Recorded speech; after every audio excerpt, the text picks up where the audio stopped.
Welcome to Biohacking with Brittany. I am so excited that you are listening to today's episode. And if you are new here, my name is Brittany Ford. I am a registered holistic nutritionist specializing in women's health and fertility, biohacker, podcaster, content creator, all of the good things. And welcome to this little community that we have building. My podcast is in the top 1.5% in the world, which is wild. And I'm just very, very grateful for it. So much so, today is actually the first time I'm recording in my new house, in my new office. And mind you, this office is painted like bright baby blue. It was a kid's room before this, and there's boxes and stuff everywhere. But I am so happy to be here. So happy and so grateful to be here. You know, if you're new, I have been thinking about moving for a very long time. And my husband and I, Ryan, we've been discussing our options and where we want to go and what we want to do. And it's kind of a story in itself, but essentially we moved to a smaller town, closer to family, more in nature, a very biohacker thing to do. And as we have a baby on the way, it kind of just shifted our priorities and accelerated the decision. So I'm very happy so far. I'll definitely talk more about it in the future. I'm going to do a couple of episodes, I think, on creating a healthy home and biohacking your house.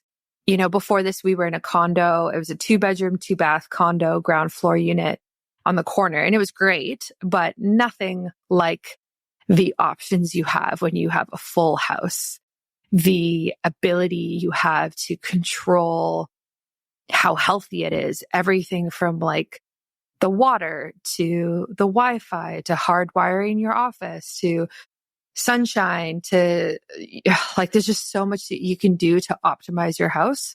And I just can't wait to dive into it and share about it. We're going to do like a little veggie farm, and herb farm, a sauna, a home gym, a bunch of different things. So I'm definitely going to talk about that because I love listening to other people do that with their home. So I'm super excited to be able to share that with you, the journey of it all. And very like non-toxic living, right? Like non-toxic home making, I guess. Even we bought paint. So we bought paint for my office. And for the accent wall in the kitchen, it was like a navy blue and it was not the vibe. So I changed it to like a light green, and we're painting my office like a nice neutral, a warm neutral. And I chose paint that's like eco-friendly, like that is non-toxic. So there's a couple of good brands that are really great out there. One is called Ecos, ECOS. It's pretty expensive to get in Canada, but if I was in the States, I would definitely get that one. And the other one that is like much more accessible, especially if you're in Canada or somewhere outside of the States, is Benjamin Moore has a brand, a line called EcoSpec. I think it's EcoSpec, yeah. And this is zero VOC. It is allergen and asthma friendly. My husband has asthma. And it just kind of checks more of the boxes. So that's kind of like what we were looking for.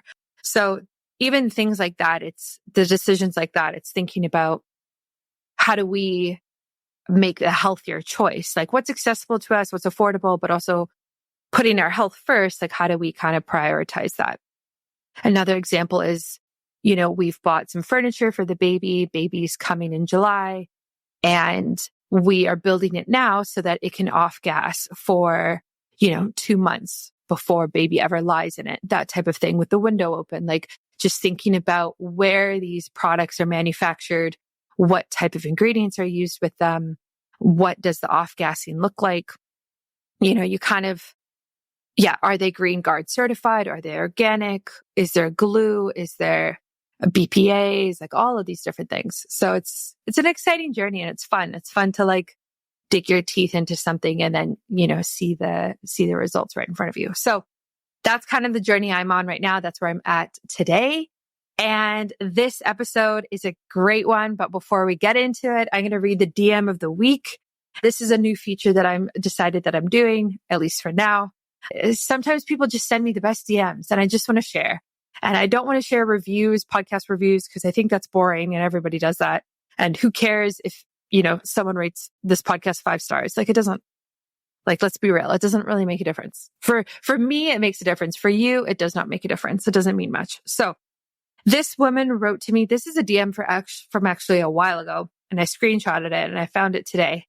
And we'll keep them anonymous. So this is on Instagram. And she wrote, "Good morning. I am so loving your podcasts as I just found you. I'm on a biohacking journey and I'm turning 65 soon. I have been changing things for about 8 months now, have great genetics, and the changes are what are mind-blowing. People say I don't look and act like I will soon be on Medicare." Yahoo! I was wondering if you can tell me about some of the wellness biohacking conferences that are good, blah, blah, blah. She talks about living in Vegas and going to the ones there. And then she says, "Keep up the great podcasts. I listen to you while I'm in my infrared sauna." And I just love that because, first of all, it's really nice to hear from a different demographic than myself. So I love that there are, there's a chunk of my audience that's kind of in the menopausal, postmenopausal stage of life. And I love that. And so I kind of gear my questions towards women my age, typically. So fertility, pregnancy, postpartum, women's health complications, in your 20s, 30s, and even 40s, of course, 40s. But then it's also really nice that there are women who are older who listen. And I just love the idea of someone sitting in their infrared sauna being like, "Oh, I can't wait to sweat and detox. And I'm going to put on Biohacking with Brittany and hear what she has to say." And so thank you for that. Thank you for that feedback. I just love that. And I am so excited that you are now a listener of the show. And welcome, even though that was a few months ago that you sent that. This is very exciting to have you joining me today. And a shout out to Neurohacker. So I get a lot of questions about Neurohacker. Neurohacker is a collective. They have a bunch of different supplements and they are most known for their nootropic supplements. But I actually love their supplement called Qualia Senolytic. And this is the one that is really a game changer, head turner supplement. You only take it 2 days out of the month, and it is really to optimize aging. So it is a 2-day rejuvenation regimen that you kind of take monthly. And it's all about working with your senescent cells and activating them and activating that process. So the Qualia Senolytic is designed to resist aging at the cellular level, help decrease senescent cells. Sorry, that's what I meant earlier. Decrease them, support tissue rejuvenation, promote healthy physical function, and improve joint functioning. So it is one of the most groundbreaking, very interesting, very, very interesting longevity and anti-aging supplements on the market. And I think that's why so many people like it. So that's the one that I really love from them. I've said this before. I also love Neurohacker's Nootropic. Arguably, I think it's one of the best ones I've ever seen. But I think this Qualia Senolytic is also great. It's clinically tested and it's a 2-day regimen. And who doesn't love that? And speaking of biohacking your house, I would not be able to do that without Leela Quantum Tech. So Leela creates products that neutralize EMF that's all around them.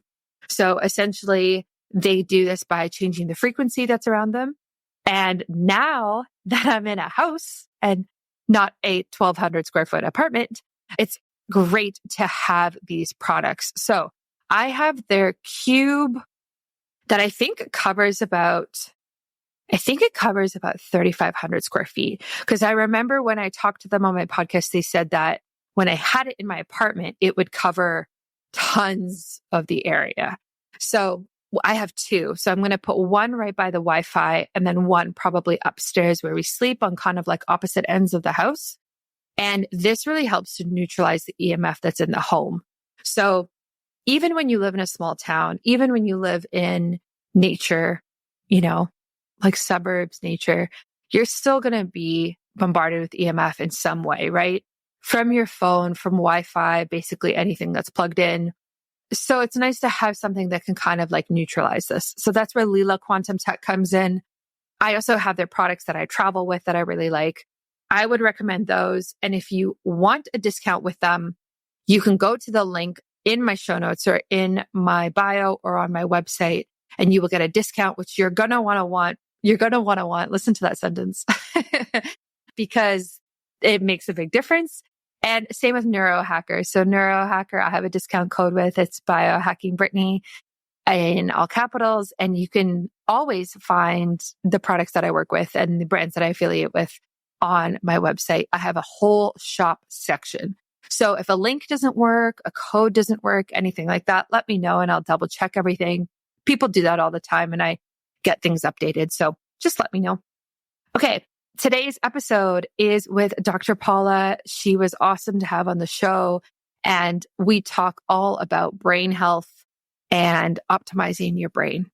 So we talk about neurofeedback, brain mapping. We talk about Chinese medicine and East Asian medicine and how can we really use that for women's health specifically. So we talk a lot about pregnancy. We talk about menopause and just these different ways that we can connect hormones to brain mapping, to neurofeedback, and what we can do to optimize the female brain, which is very, very interesting. So I love this discussion. We really connected the dots on different things. And I've done neurofeedback before, so it was really interesting to hear her take on what I've done and what she recommends. And she is a wealth of knowledge. So I'm super grateful for her coming on the podcast today. And I think you're going to get a lot out of this episode. If you want to work with her, you can do that. She has clients privately or she has a clinic she works through. I will put that in the show notes and on my website as well, so you can find it easily. And you can also connect with her on Instagram and social media. Enjoy this episode and I will catch you on Friday for another one. Welcome to Biohacking with Brittany. Thank you for tuning into today's episode. I am thrilled that you are joining me and I'm very excited about today. This expert was a recommendation from a dear friend of mine, and we are going to dive into all things neuroscience, East Asian medicine, biohacking, obviously, specifically women's biohacking and Chinese medicine. And I am being joined by Dr. Paula Koberda, and she is a doctor of acupuncture and Chinese medicine. She has extensive experience in brain mapping and neurofeedback. So we're also going to dive into that and really just discuss cognitive capabilities, overall wellness, and her techniques in the holistic health and kind of brain space. So Dr. Paula, welcome to the show. Thank you so much. It's a pleasure to be here. Yeah. So I would love to start with neurofeedback and brain mapping. I feel like this is something that I know a little bit about. I have some experience myself, but it's not something I've necessarily dived into my podcast deeply in any particular episode. So how did you first kind of get started in that space and like becoming an expert in that space? You know, it's really a funny story because when I was younger, I actually had a deep aversion to neurofeedback. And this isn't because it's not a good modality. It's mostly because when I was 17, my dad is a neurologist. So he got into neurofeedback. He was tired of prescribing medications to his clients and feeling so limited. And when he learned about neurofeedback, he decided to implement it into his clinic. Wonderful. And he trained me and my siblings how to do it.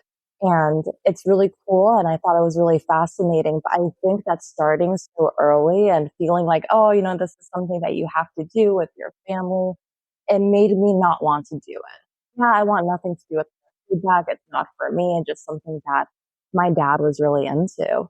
And then I started studying psychology, getting really into holistic health and wellness, diet, acupuncture, and the neurofeedback kept popping up for me. And it just felt like a part of the identity of what my family does, what I was brought up with. And then I started to, something clicked in me where I realized that there was so much potential in what it can do in conjunction with like a well-rounded approach to training the brain, but also implementing diet, implementing biohacking, implementing other technologies and resources to really make this a powerful tool. And around that time, I started working for 40 Years of Zen. And that really opened my mind to more of the capabilities of that. And then that aversion that I mentioned earlier, where it felt like, oh, well, I'm a kid that's, being pushed into something I'm not sure that I want to do. Suddenly I had this aha moment where, wow, this fits into my life. And then I felt gratitude for having that experience and being able to start so early on, because most people are exposed to neurofeedback later in life as professionals already doing something else, very much like my father was working clinically as a neurologist, and then he found out about neurofeedback. So I think to me, it's funny how you go from one perspective and then your experiences make you shift. And then you start to experience this gratitude for something. Yeah, absolutely. I imagine like just having you be exposed to it when you're a child or younger, and really thinking about, do I want to incorporate this in my career? Because like you said, most people kind of have an aversion to what their parents do, but then they come around to it. But what a blessing to be exposed to something like neurofeedback. I couldn't imagine having a childhood like that. That's really, really special. So, for those listening who maybe have never done neurofeedback or never even heard of that term, how do you typically describe it and explain it? And maybe if you could give an example. Yeah, absolutely. Neurofeedback is essentially brain training. It uses the premise of operant conditioning in order to teach your brain to regulate itself. And this is where it has a step up over medications in a lot of cases, because when I was working, so I worked clinically and in peak performance settings, utilizing neurofeedback and other tools to help people reach their goals. And in the clinical setting, a lot of individuals would come into the office who were on so many medications. They were overwhelmed by taking these medications. And their goal was to reduce that and be able to have more control over their lives and over their brains.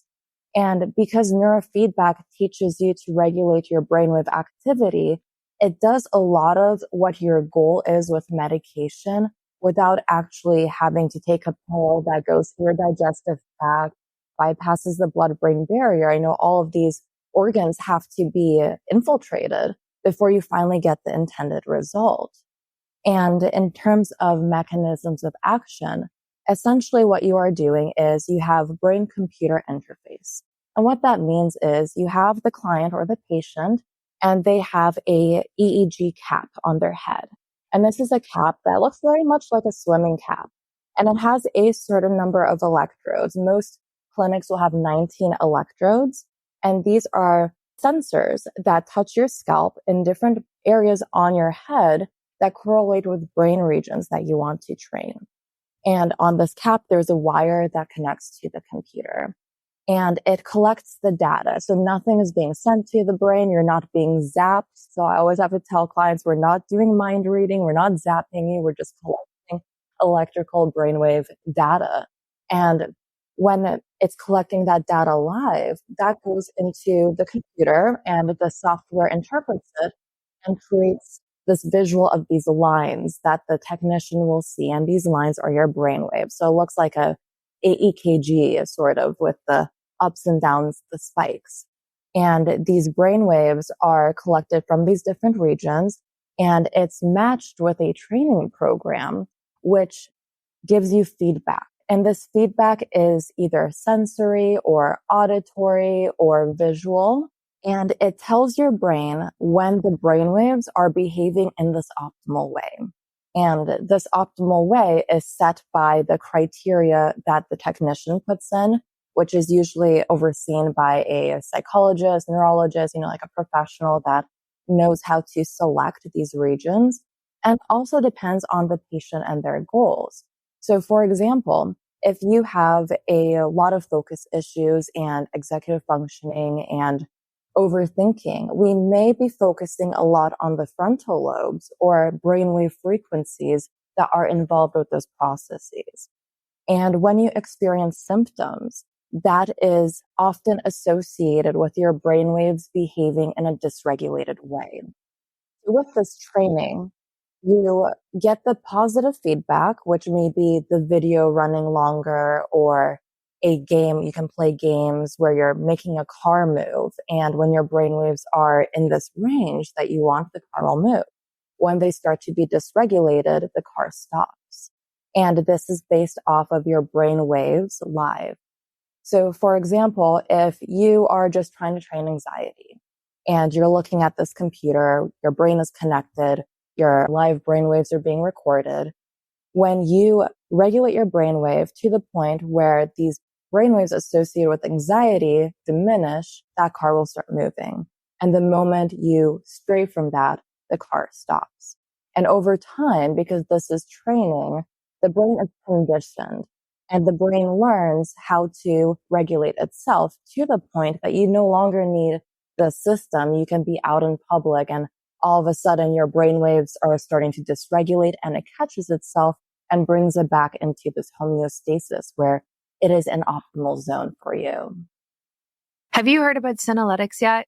It is a class of ingredients discovered less than 10 years ago, and they're being called the biggest discovery of our time for promoting healthy aging and enhancing your physical prime. So you know that I absolutely had to get my hands on this. Your goals, your life goals, and your career and beyond require a lot of productivity. I feel that and you feel that. But let's be honest, the aging process is not our friend when it comes to endless energy and productivity. That's why I started using Qualia Senolytic. As we age, we all kind of acquire these cells in our body that are called senescent cells. They cause symptoms of aging that we both feel: aches, pains, slow workout recovery, sluggish mental and physical energy, and everything kind of associated with that. They're also known as zombie cells. Basically, they're old and worn out and not serving as useful of a function as they once did. So we can take something like Qualia Senolytic, which helps remove these worn out senescent cells to allow for the rest of our cells to absolutely thrive. And one of the best parts is that you actually only need to take this supplement 2 days out of a month. So I like to do this once every quarter. So I'll do 1 month every quarter where I take these supplements just to really clean out the house, to sweep out all of the old zombie cells and really create space for the healthy new ones to absolutely thrive. And you can do the same. You can resist aging at a cellular level just like I am by using Qualia Senolytic.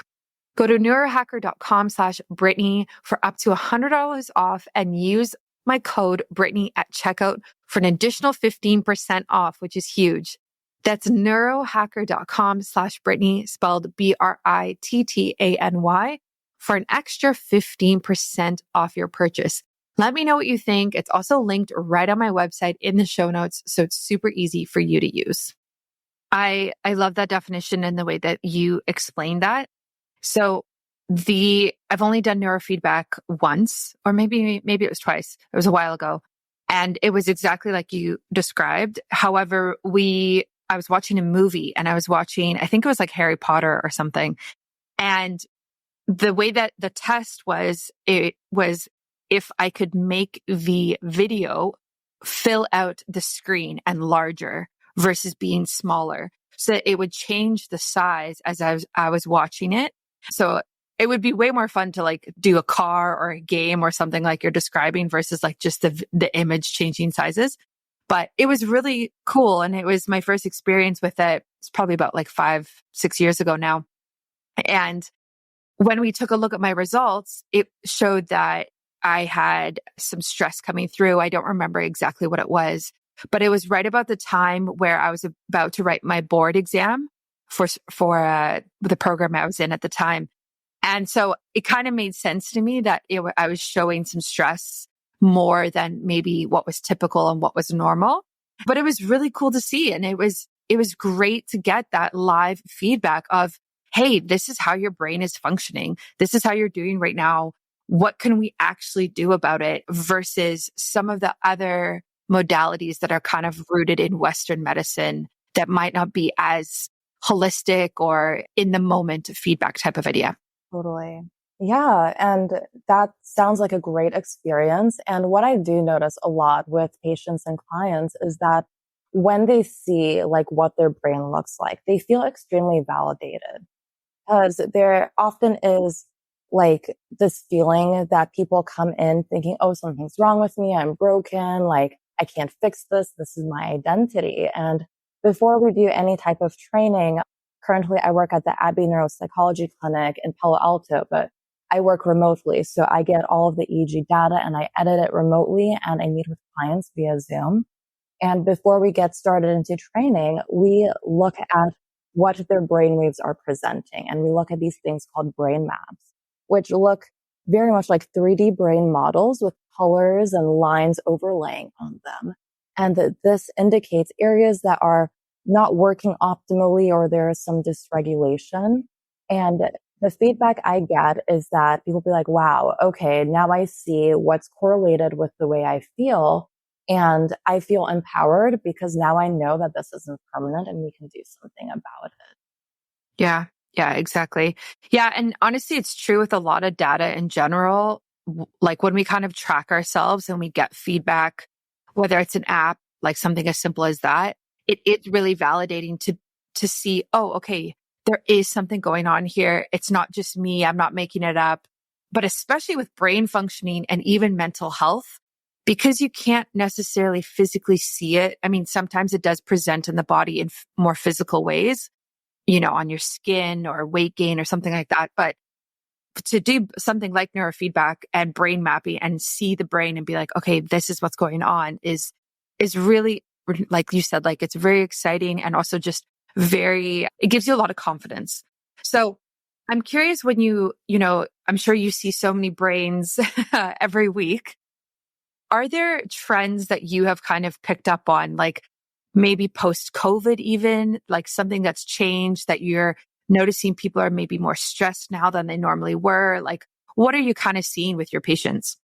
Yeah, good question. It really does depend because at the clinic specifically, we work with a lot of children that have learning disorders and we do work with adults as well that want to improve cognitive function or have mood and focus dysregulation. So it really does depend on the cohort of like the type of people I'm looking at. So with children, we do see a lot of increase in delta or theta brainwaves. And these are the slow brainwaves that are most dominant when you're sleeping or when you're about to fall asleep.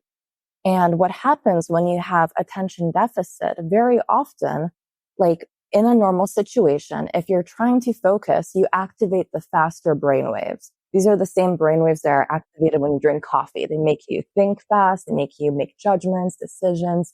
A lot of your cognitive mind is in these faster frequencies.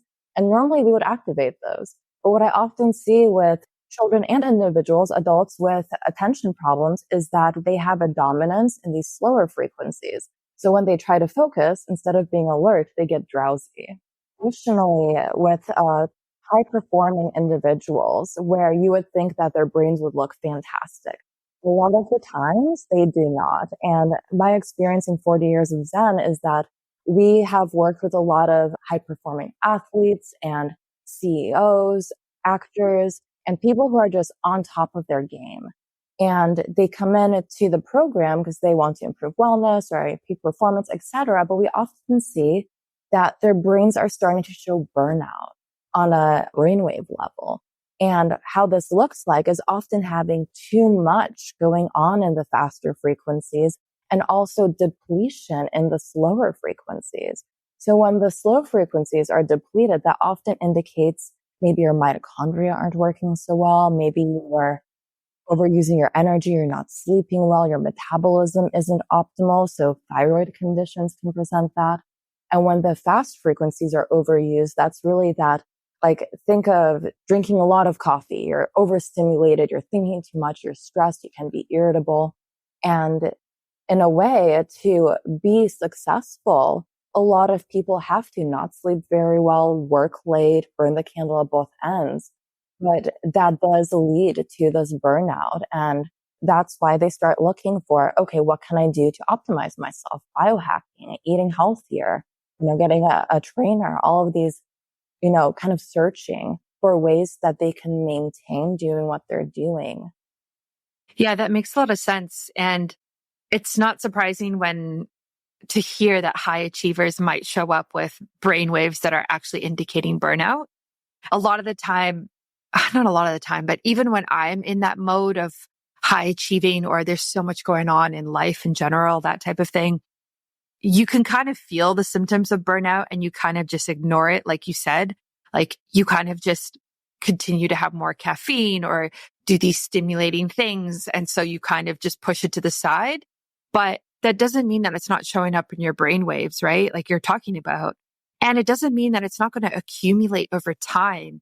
And then we have people who kind of use the saying of hitting rock bottom, or something big happens and they actually don't have the mental bandwidth to then be able to cope with that. So do you have people come to you who are at that point where they're like, oh man, I'm way past burnout. Like I can't do anything. Like, this is the bottom. Yeah. Yeah, we do have cases like that. And the brain often does change a little bit in that perspective too. Also, I like to see the brain as someone's fingerprint. So you will have parts of it that are unique to you and that will always be presented for yourself and your presentation. So for certain people, that may look different than others. But as a general trend, you do see that energy levels across brainwaves can become more depleted, or it can become more polarized, where the upper frequencies get extra use and the lower frequencies get even less energy. And that can be severe burnout. And also the brain controls everything in your body. So it's not just felt, as you know, like in the brain and in your emotions, it's felt in your body. It's felt in gut dysregulation. It's felt in your whole nervous system, maybe being in a sympathetic state, which is fight or flight, and you're not able to wind down and relax. So in those scenarios, maybe someone reaches for substances, or maybe someone looks for thrills, because some dopamine thrills, if if you reach a certain point in it, it can all of a sudden make you feel relaxed. So it's like this feedback loop of trying to regulate your nervous system. And if you don't know how, it's a lot easier to do it in a not very healthy way. Yeah. Yeah. I agree with that. Do you see any trends with women specifically? Like, I'm just wondering about, maybe new moms, but also women who work full time and also are moms. But then even women like going through menopause, like, women's, as like women's hormones shift so drastically throughout their lives compared to men. And we go through these periods of much more stress on the physical body than men do, pregnancy, postpartum, and then again around menopause and postmenopause, premenopause, or perimenopause. So are there things that you can kind of see when women are going through those life stages that indicate maybe they're not, I don't want to say not handling it well, but maybe they're kind of struggling a little bit during that stage? Yeah, well, I'm glad that you brought that up, because there is more and more evidence indicating that after pregnancy or different hormonal fluctuations for women, our brains change. And like, just going to the pregnancy example, like a lot of women can feel the depression with postpartum, or it can feel even more stress afterwards, because now there's a big life change that happens and your brain is affected, and the thoughts that you have, like say stressful thoughts, the more and more you think about something stressful, the better your brain gets at doing it, because you're wiring these pathways, and negative thoughts seem to stick a lot more than positive thoughts. So there is that component. But then also going through all of these life cycles in the Chinese medicine, women go through cycles of 8. So every 8 years, there's like this big shift, like, general rule of thumb. And our hormones change, our bodies change, our brains change. So any of those cyclical changes that happen can yield changes in the brain and how we feel and how we should take care of ourselves. So looking at neurofeedback, this is a wonderful tool that can be utilized to avoid taking a chemical that can alter the hormones in our body and bring out sensitivities or affect other components of our physiology that may be negative. Yeah, I love that you talked about that. And it's something I definitely want to talk more about on my show is things like postpartum depression, also postpartum depletion, which is what I'm hearing a lot about now, which is when women are just depleted nutrients, like they have, my gosh, can't even speak. Their nutrient levels are depleted in their bodies after birth, which I think a lot of women go through, but also anxiety and OCD and these things that kind of get flared when there's such a massive change in the body. And so when you kind of pick up on that with your patients, what are your recommendations, like from your perspective? Like there's so many things that we can say of, take a prenatal, get sunshine, like try get more sleep. But do you have anything specifically from an East Asian medicine perspective that you have really seen help women in those cases? Yes. So that is a very good point when you mentioned that depletion. In a Chinese medicine, we have something called Jing, which is essentially, if we translate it to what the Western equivalent is, it's your DNA.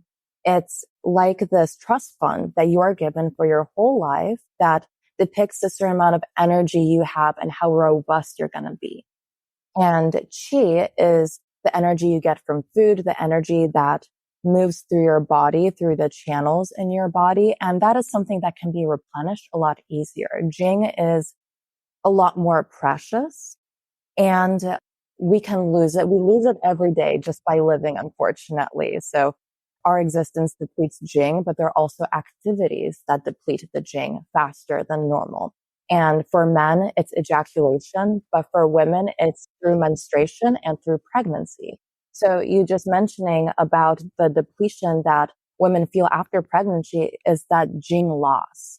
And the interesting conundrum, and I learned this during my acupuncture program, is we are all born with different levels of robustness, and that's dictated by the genes we get from our parents. So that's the gifts that we get from them. And some people have more of those than others, unfortunately. But if you know about how robust you are, you can take measures in order to protect that and become better off than you started. So a hack for women is that when you are pregnant and you are less of a robust constitution, if you do the pregnancy the right way, you can come out of that pregnancy stronger than when you started. And that's something that really interested me when I was in school, because the disclosure here is I am a weak constitution type. And that's what I learned through my own journey in acupuncture. And I am more sensitive. I am more prone to fatigue, and I need to be extra careful. But for me, I see that as a gift, because if I wasn't like that, I wouldn't have gone through all this effort to learn how to protect myself and nourish myself. So when I learned that, wow, you can actually become more robust after pregnancy, that triggered like an alarm bell in my head that like, oh, this is something really interesting to me. And that's empowering for women going through pregnancy, that you don't just become weak afterwards. However, like I mentioned, the caveat is you have to go through that pregnancy in the most optimal way possible to achieve that. Some of the tips to doing that, like you mentioned, like some are very generic, doing the prenatal vitamins and getting sunlight. Of course, you want to avoid stress as much as possible, which is easier said than done. But stress does have an effect on the brain. It does have an effect on the body. And what it does in a Chinese perspective is that it stagnates your liver qi. And smooth flow of liver qi, that is a meridian that goes through your body, really helps improve the overall flow of qi.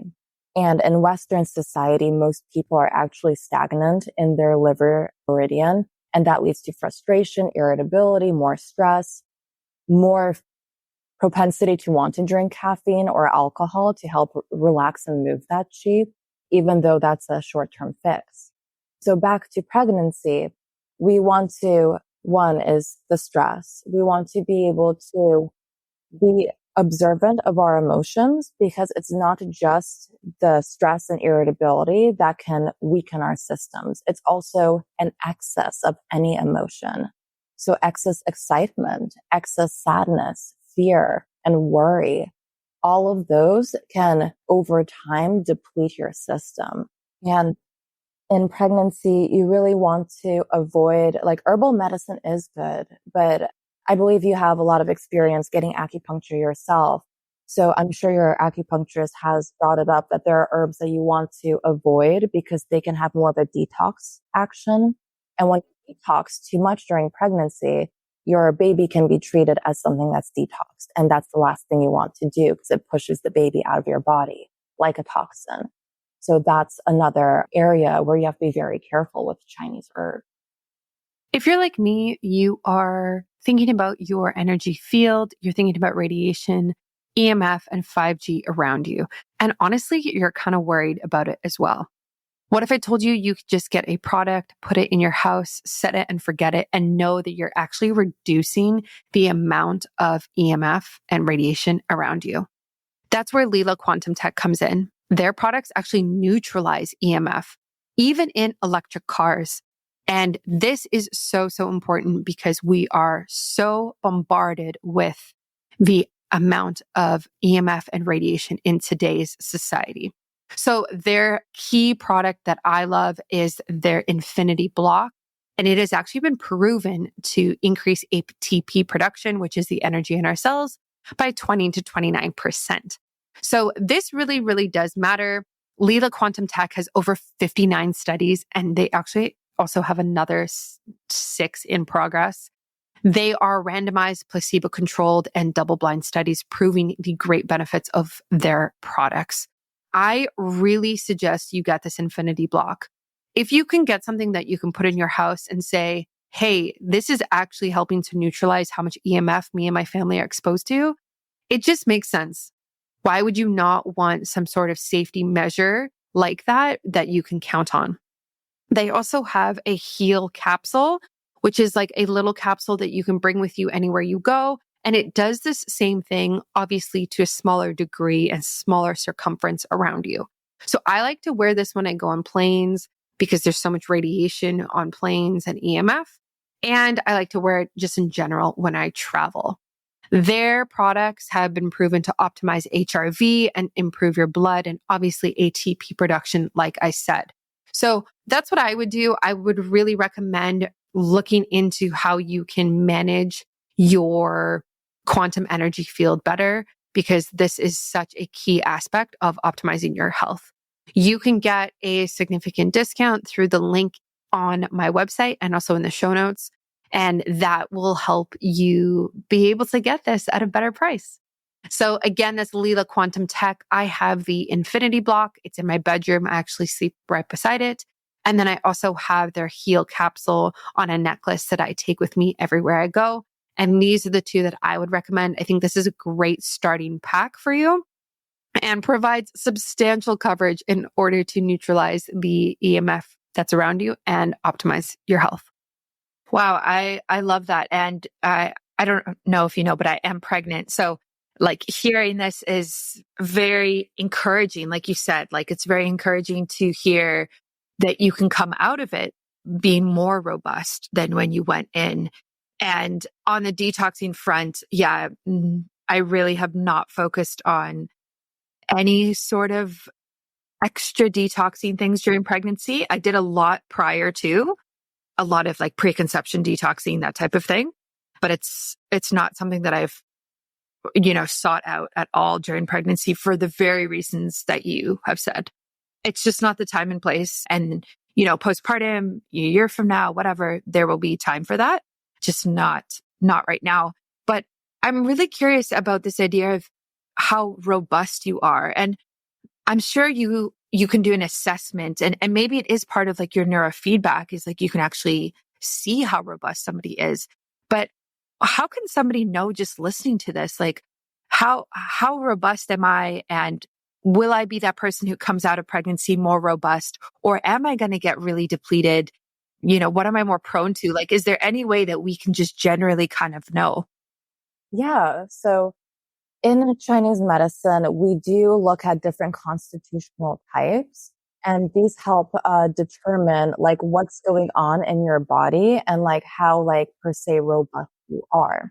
And unfortunately, at the Abbey Neuropsychology Clinic, we don't do this type of assessment, but I do look at this for my own consulting. I run a company called The Graceful Guide, and this is where I do holistic wellness advice with the wisdom of Chinese medicine and brain science and Ayurveda and like all of these components to be able to review someone's lifestyle and see where they're at before I give recommendations. But just for individuals listening, there are some factors that you can see in your own self and your own symptoms to determine if you are robust. For example, robust individuals tend to be stronger. They're able to put on more muscle. Their skin is less likely to get breakouts, less likely to get eczema. Your hair is an indicator of your innate qi and your overall energy. So if you're someone who has really thin and frail hair or it falls out easily, that can be an indicator that you are not as robust. Same with your teeth. Teeth in Chinese medicine are connected to kidney energy, and your kidneys are directly connected with your ability to be robust and to have a lot of that jing. So when your teeth are very easily getting cavities, if they are brittle, if they are small, that could be an indicator that you are not as robust. And overall, just looking at your energy levels, if you find that you get tired easily, if you find that your digestion is weak, you get bloated easily, you aren't able to form solid stools and you tend towards loose stools, that can also be an indicator. However, looking at someone, like if I just look at you and I look at all the symptoms you have, I look at your history, I look at your childhood, that paints a bigger picture because sometimes symptoms can be misleading. For example, you can have someone their constitution is robust, but they have diarrhea and they have bloating. And that could be an indicator that they, over their life or through diet, have weakened their stomach and spleen.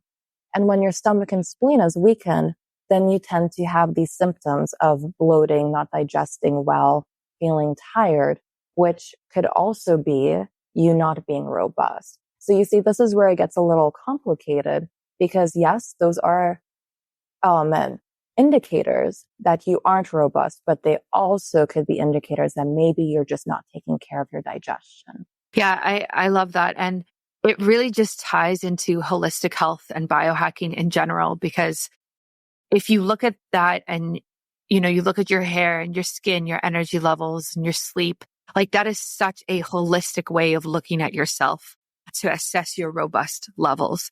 And then if you say, okay, maybe I could be more robust, let's say, then the approach that you take for healing that and for optimizing that would be a very holistic biohacking approach, right? Like you can't just take a single supplement or, go to the gym for an hour and think, okay, things are going to be better now, right? It's this day in and day out building these healthy habits so that it becomes a lifestyle. And that's really how you get results. But, a lot of people don't actually like hearing that because it requires a lot of time and work. Yeah. So it's so interesting how it just kind of ties back into this philosophy of, yeah, you can do it, you can get there, but you have to be willing to do the work and put the time in. And it sounds like you've done that for yourself. I've definitely done that for myself, but it's not been an easy journey. That's for sure. So I know you talk about as well a lot of food and nutrition and mindful eating. And I love this. I am a nutritionist as well. And so I see this a lot when I deal with people or even in my own family. But how has like the Chinese medicine approach really changed how you view nutrition and diet specifically? Yeah, a lot. It really has shifted my perspective in a way where there is a lot of overlap, of course, with what is recommended in Western nutrition or other types of holistic diets. But I think that the biggest difference between Western and Eastern perspective on nutrition is that in the West, we focus on the nutritional profiles and the chemical reactions and, oh, this much calories or minerals, or you need to get these vitamins, which is important. But I like adding the balance of Chinese medicine where we look at the energetic properties and we look at what's appropriate. So in the Western perspective, there's often like superfoods, like eat turmeric or, this other type of fruit, vegetable powder, whatever. And this is a superfood that will fix so many symptoms. And in Chinese medicine, we just see, okay, let's look at turmeric. Turmeric it's an herb in Chinese medicine as well. And it has properties and effects on the body, and it can be appropriate for some people, but it can be inappropriate for others. And one of the effects for turmeric is that it helps move blood.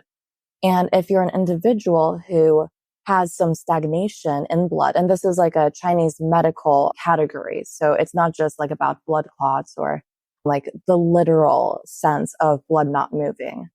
So if you're someone who has too much movement of blood, you do not want to take too much turmeric because it'll exacerbate that. But if you have stagnation, it can help that flow, and that can help create these effects that people see as maybe better energy or better cognition and overall improving their health. And this is also the reason why sometimes someone will take one supplement and feel like this is the best thing ever, and someone else will be like, well, it didn't move the needle for me, and I don't think it's that great.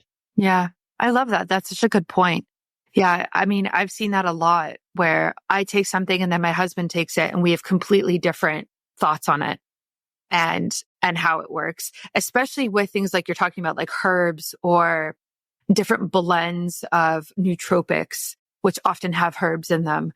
He will love something and I won't, or vice versa. So I find that very interesting. And honestly, I love the idea in general of mindful eating. I think that it's something that I don't see it a lot. And now that we're having a kid, I'm thinking about it a lot more because there's so many things that you're told when you're a child about your food and how you're supposed to eat. And I've started thinking like, okay, what approach do I recommend? Do I think is best? Right. So in my family, it was, finish all the food that's on your plate before you get up from the table. But my personal belief right now is I don't necessarily agree with that. Like if you're full, I don't think you have to eat all of the food that's on your plate. And so, yeah, do you ever kind of work with clients in that way of educating them on almost like intuitive eating, which I know is like kind of like a hot topic as well, and how they can kind of tap into that more? Yeah, I'm really glad you brought that up as well, because this is something that I see a lot, like in women and also men. I just think that women talk about a lot more is these beliefs that are created around food at an early age that can lead us to disordered thinking about it. And I'm right there with you. In my family, it was the same thing. Like you need to eat everything on your plate.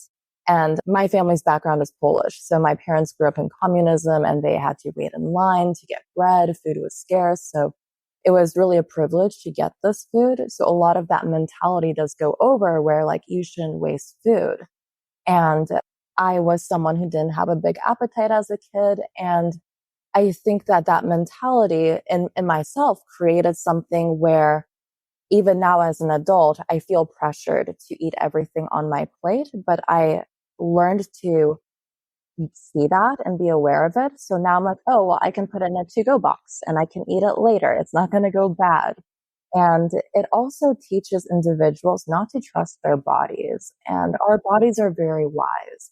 And the more we ignore the messages our bodies tell us, our bodies can stop doing that. So for example, with overeating, when your body is telling you, hey, I'm full, stop eating, and you're still binging, eventually your body will be like, okay, well, I'm not going to tell you anymore. And and you keep binging and these cycles form. And people with binge eating disorders, they have to relearn what is a real sensation of hunger? What is a real sensation of fullness? And you can get into the components of insulin and ghrelin and, the chemical and physiological reactions in our body. But what it comes down to, big picture, is that the mind and body are disconnected and you're no longer listening to the wisdom of your body. Yeah, exactly. I think you're so spot on. And I see that in my husband a lot. This idea of let me finish everything that's on my plate. And he also eats very fast as well. And so I'm constantly trying to nudge him or remind him in different ways of like, slow down. It's okay to put your fork and your knife down in between bites and like finish what's in your mouth. And I always say to him, like, it's okay to leave food on your plate. Like, we can put it in the fridge. We can give it to the dog. Like, it's going to be okay. You don't have to eat everything. Whereas I am very like, I will stop eating when I'm full and I don't care what's left on the plate or not. And it's taken me a while to do that. And actually, speaking of pregnancy is such a good test for this, because the recommendations generally are like, as you go through trimesters, you're supposed to be eating more and more calories. And then in breastfeeding, you're eating about 500 extra calories a day is the recommendation. Now, I don't necessarily follow that. My approach has been, when I'm hungry, I'm going to eat. And I'm naturally hungry more often. So I would assume that I'm probably eating more calories right now and more food right now than I typically would. So I don't worry about it too much, versus like, oh, I need to eat more. I'm going to just, stand in front of the fridge and snack for an hour. Like, if you've seen all those videos on social media when women are pregnant, they just snack so much. But I prefer to take the intuitive, mindful approach to it, because again, it's listening to my body, what my body needs, and not taking this blanket approach of, cool, I need 500 extra calories. Great. Let me just do that. Like, no, every person is unique and we need to be treated in that unique way. Yeah, I agree. And also, calories are absorbed in different ways in the body. So you could eat 500 calories, but if your body isn't absorbing it, it doesn't matter that you ate that anyway. So your approach sounds so healthy and fantastic. I also want to point out that the typical weight gain during pregnancy, like a lot of women feel like they have to eat so much and they gain so much weight, and then they have body shaming afterwards because they feel bad for gaining that weight. And perhaps like these recommendations are making women think that they need to eat more than they have to, because you actually don't have to gain that much weight during the pregnancy. And if you start out at a healthy weight after pregnancy, if everything, is done in a healthy way, getting back to that weight would not be as big of a struggle if you didn't do, the binge eating and thinking that you need all these extra calories. Yeah, absolutely. Yeah, the weight changes are interesting to deal with. Like, I started gaining weight really fast in my pregnancy, and I was very shocked by that. I was very, very shocked. And I was very sick in my first trimester for about 6 weeks.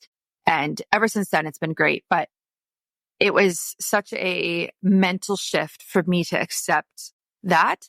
But again, I got to a place of, A, I stopped weighing myself because it wasn't good for my mental health. And B, I said, I'm living a very healthy life, as healthy as I can. My body is going to gain the weight that it needs for this pregnancy. And so I'm not going to over worry about it or over stress about it. But mind you, I'm not, at McDonald's drive through every day, like I lead it, right? So I'm being very healthy. So I respect my body and what it's doing for me, but it is a very complex topic and very difficult for women when it comes to weight during pregnancy, of gaining too much and then losing it. And then all the stigma around that of, postpartum and bouncing back, the bounce back culture. The pressure from social media, definitely. Exactly. Is so toxic. And so, I mean, I haven't gotten there yet, so I can't necessarily speak to it right now, but man, I just see so many of my friends going through that. And I going back to neurofeedback, I could only imagine their brains like the stress from that, right? Like looking in the mirror, having a newborn or a new baby, and then also being like, wow, like I want to lose this much weight so quickly. And it's like, man, your body is just going through so much right now, you know? And having that pressure on top of it, and then it makes it harder and harder to achieve that first goal of having, that, quote unquote ideal pregnancy, which is not having stress, because there are all these layers, all these complexities that can stress you out. And of course, the hormones and the emotions that come with it are exacerbated too. So it is a very difficult task. Yeah, absolutely. Do you see when women go through menopause, I have, a large chunk of my audience is kind of in that age range as well. What does that kind of look like on the brain as, again, there might be some depletion and also hormonal changes?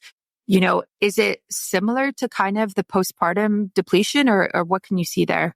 It can be. And it depends, I believe, more so on a woman's unique body and how her brain already is before going through menopause. So from the Eastern perspective, having your period, going through menopause and these hormonal changes, if you are in balance, it shouldn't really feel that different.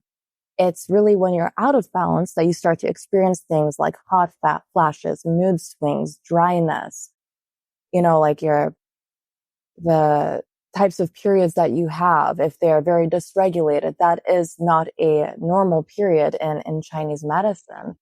So for example, if you have a woman going through menopause and she's really stressed out, she's working full time and doing a stressful job, she doesn't eat well, then her brain will probably look a lot worse than a woman who practices meditation, takes care of her body, is more peaceful, etc.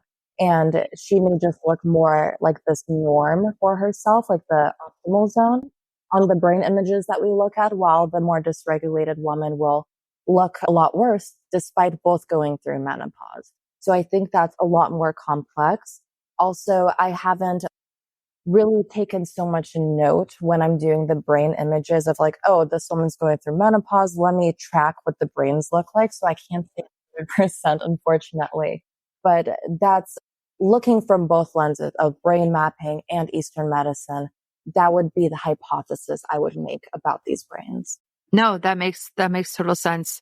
And I'm glad that there are resources like what you offer so that women can reach out and maybe they are feeling burnt out and that's the life stage that they're in or depressed or whatever it might be.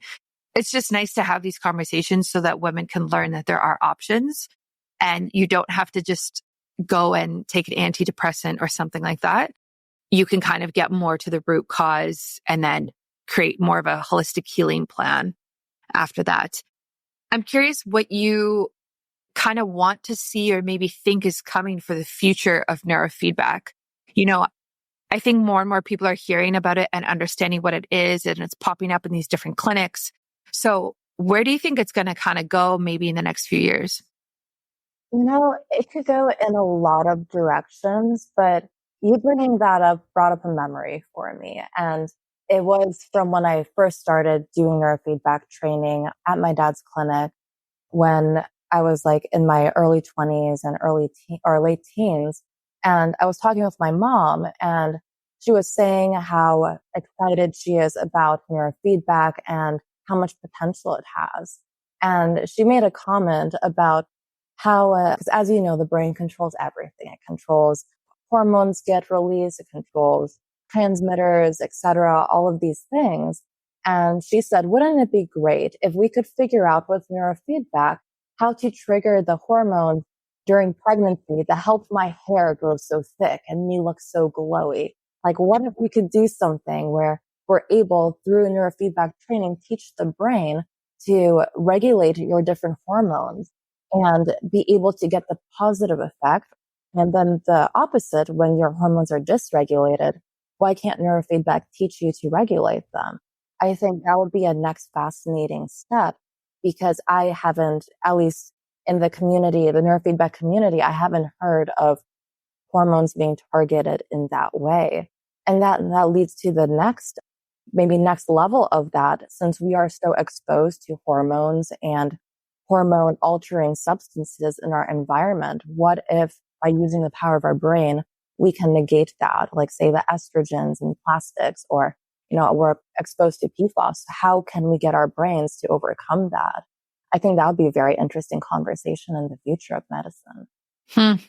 Yeah, I love that. I love the idea of connecting the dots in that way of, I mean, if you could do neurofeedback to get the glowing skin from pregnancy and the hair, wow. I do it every day. Yeah. It would be phenomenal. It would be so, so great. Yeah. I mean, my skin right now is great and I'm literally doing nothing to it. And when I'm not pregnant, it's like I go and get facials. I do all these products, like all of this stuff. And so it's so nice to have such a clear, smooth skin. And I know not everyone during pregnancy has that. Some people have the total opposite situation, but man, that would be huge. And that would be a big industry because as you know, like women are just, when it comes to beauty, we do a lot. And especially if it's something natural that is based on yourself, like that, how cool would that be? So keep me posted if you figure that out because I will be a part of it in any way possible. Oh my gosh, it would be so cool. And even like on that topic, like we were speaking about menopause, what if it can be delayed because we tell the brain not to trigger it so quick? Of course, it is very complex because I would feel that there would have to be some sort of, diet or body therapy in conjunction with it. But what a very interesting route it could go if we would be able to achieve. Yeah, exactly. And I think we're moving into that space of kind of like combining these different modalities in new ways and new frontiers, which is very exciting as a biohacker, right? Because you understand the hormones and then you understand the neurofeedback. And then to put it together is like, oh, wow, this is really juicy. I'm excited. Yeah. Well, if anybody listening to this podcast does that and makes money off of it, I call for 10%. Yeah, you heard the idea here first. So yeah, no, I love that. Maybe I'll keep an eye out for it and I'll let you know if I see something come up. Awesome. So if anyone listening wants to work with you and maybe do neurofeedback or from a Chinese medicine standpoint, how can they do that and how can they connect with you? Yes. So it depends on what option you're looking for. So if you are interested in neurofeedback and doing cognitive training, I would reach out to the Abbey Neuropsychology Clinic in Palo Alto. So the website is abbeyneuropsychologyclinic.com. And that would include vision training, executive functioning. So if you're an athlete, if you want to improve your abilities in the field, you can do that. We also work with concussions, movement technology, etc., but also neurofeedback training for any category of neuropsychological distress. So anxiety, focus, etc. Any of that can be targeted. However, if you are looking for something more like holistic wellness advice and coaching and assessing how robust you are, as we talked about earlier, and formatting a lifestyle plan that is it's more intimate, it's more one-on-one, you have more access to me, then that would be through my small business, The Graceful Guide, and that's thegracefulguide.com, or you can find me on Instagram with graceful_guide. That sounds perfect. I will put all of that in the show notes so people can easily find you and on my website. And yeah, I'm just excited for people to have a person like you to go to and a resource like this so they can learn and really optimize that side of themselves. Thank you so much for coming on the show, Dr. Paula. This was awesome. And I love talking to you and I just feel like I learned so much. Absolutely. Well, I really enjoyed our conversation and hopefully, if one person is helped by what I have to say, I feel like that is something I'm very grateful for. Yeah, absolutely. Thanks for listening to another episode of Biohacking with Brittany. If you're interested in finding the show notes or the sponsors for this episode, you can do so on my website, which is biohackingbrittany.com. Remember to follow me on Instagram where I'm most active. My handle is @biohackingbrittany. And if you're interested in working together and you want to email me directly, you can do that. My email is info@biohackingbrittany.com. And I look forward to hearing from you. and having you tune in next week.